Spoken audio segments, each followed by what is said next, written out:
È stato ucciso, è stato picchiato, non è morto annegato come volevano far credere.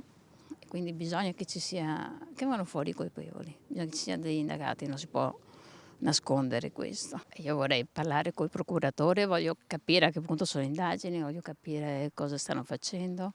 Mi sembra il minimo, dopo 6 mesi, avere queste risposte. Verità e giustizia.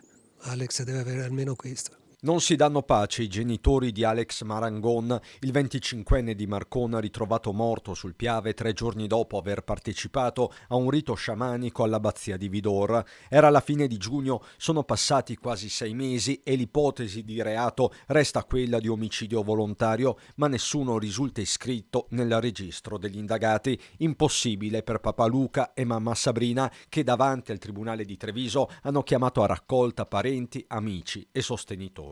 Speriamo che abbiano una svolta queste indagini, perché l'esame tossicologico sembra una farsa, 6 mesi e non siamo ancora a niente.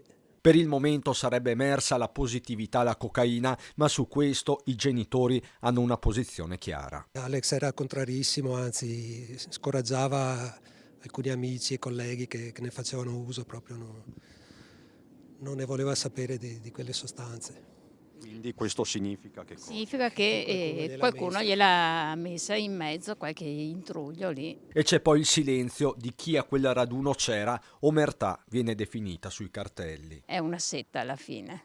Tutti stanno zitti, c'è omertà e uno si protegge con l'altro. Le domande restano tante, così come il dolore amplificato in giorni che dovrebbero essere di festa. Io Natale non lo festeggio perché non abbiamo niente da festeggiare. Il nostro Natale sarà questo giorno. Questo sarà il nostro messaggio. Non c'è più Natale.